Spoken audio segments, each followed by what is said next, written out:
അങ്ങനെ ഒത്തിരി നാൾ കൂടി ഉച്ചവരെ നല്ല പോത്ത് പോലെ കിടന്നങ്ങ് ഉറങ്ങി കേട്ടോ. എത്ര നാളായെന്നറിയും ഇങ്ങനെ കിടന്ന് ഉറങ്ങിയിട്ട്. എല്ലാത്തിനെയും സ്കൂളിലും ഓഫീസിലൊക്കെ പറഞ്ഞു വിട്ടിട്ട് കിടന്ന് ഉറങ്ങുന്ന ഒരു സുഖമല്ലേ. ഞാൻ നിങ്ങളെ ഒരു സൂത്രം കാണിക്കാവേ. നമ്മുടെ ബെഡിൽ എത്ര പേരാ കിടന്ന് ഉറങ്ങുന്നതെന്ന് നോക്കിയേ. എന്താ ലക്ഷറി ലൈഫ് ഉമ്മാർക്ക്. ജഡുവിൻ്റെ കൂട്ടുകാരെല്ലാം ഒരു ഡൈനോസറുണ്ട്, ഒരു പട്ടിയുണ്ട്, ഒരു ടെഡി ബിയറുണ്ട്. എനിക്ക് മേല അതും പുതച്ച് മുടിയൊക്കെ കിടന്ന് ഉറങ്ങുന്നത് കേട്ടോ. ശരിക്കും പറഞ്ഞാൽ ഇവന്മാരുടെയൊക്കെ ഇടയിൽ കിടന്ന് ഉറങ്ങുന്ന എൻ്റെ ഒരു അവസ്ഥ, സാൻഡ്വിച്ചിനകത്തെ ഫില്ലിംഗ് ഇല്ലേ, ആ ഒരു ഫില്ലിങ്ങിൻ്റെ അവസ്ഥ. ഈ കാർബൺ ഡൈ ഓക്സൈഡും കാർബൺ മോണോക്സൈഡും എന്നെ ശ്വാസം മുട്ടിക്കുന്നു എന്ന് പറയുന്നല്ലേ. ഈ പട്ടിയും കുട്ടിയും എല്ലാം കൂടെ എന്നെ ശ്വാസം മുട്ടിച്ച് കൊല്ലും. ഇങ്ങോട്ട് നോക്കി എൻ്റെ ഒരു അവസ്ഥ.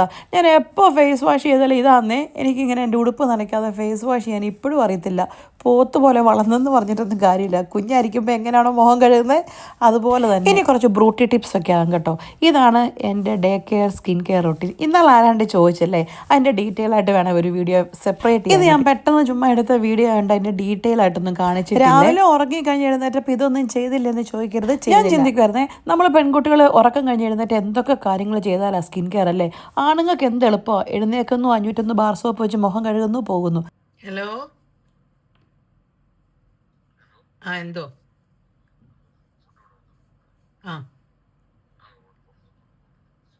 അതിൻ്റെ ഇടയ്ക്ക് ജസ്റ്റിയുടെ ഒരു ഫോൺ കോൾ കയറി വന്ന കേട്ടോ. എന്ത് പെട്ടെന്നാണ് ഫോൺ വിളിച്ച് അവസാനിപ്പിച്ചേ. ഇത്രേ പറയാനുള്ളൂ. ഇതാണ് ജസ്റ്റിയുടെ വർത്തമാനം.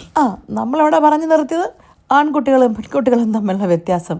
അവർക്കൊരു 501 ബാർ സോപ്പിൻ്റെ മാത്രം ചിലവ്. അതേസമയം നമുക്കോ ഫേസ് വാഷ് വേണം, ഫേസ് സ്ക്രബ് വേണം, മാസ്ക് വേണം, പിന്നെ സീറം വേണം, മോയ്സ്ചറൈസിങ് ക്രീം വേണം, എന്താ പറയുന്നത്, ടോണർ വേണം. അയ്യോ എന്തോരം കാര്യങ്ങളല്ലേ. ലിപ് ബാം വേണം. നമ്മൾ ഈസ് വെരി എക്സ്പെൻസീവ്. അങ്ങനെ എൻ്റെ സ്കിൻ കെയർ റൊട്ടീനും കഴിഞ്ഞു കേട്ടോ. എൻ്റെ മേക്കപ്പ് ബാഗിനകത്ത് എന്തൊക്കെ സാധനങ്ങളാണ് ഉള്ളതെന്ന് ആർക്കെങ്കിലും കാണണമെങ്കിൽ കമൻറ്റ് ചെയ്താൽ മതി കേട്ടോ. ഞാൻ ഇടാവേ. നിങ്ങൾ കമൻറ്റ് ഇട്ടില്ലേ ഞാൻ കാണിക്കുകയില്ല. അത്രേ ഉള്ളൂ. അങ്ങനെ സ്കിൻ കെയർ റൊട്ടീൻ കഴിഞ്ഞു. ഇനി അടുത്ത സ്റ്റെപ്പാണ് ബെഡ് കെയർ റൊട്ടീൻ. ഞാൻ രാവിലെ എഴുന്നേറ്റ് തലമുടി ചെയ്യാഞ്ഞുകൊണ്ടാണ് തലയിൽ ഇങ്ങനെ ഒരു ബാൻഡ് ഇട്ടത്. പക്ഷേ ഇപ്പം നോക്കിയപ്പോൾ ബാലചന്ദ്രമേനോൻ്റെ പെങ്ങളെ പോലെ ഇരിക്കുന്നു.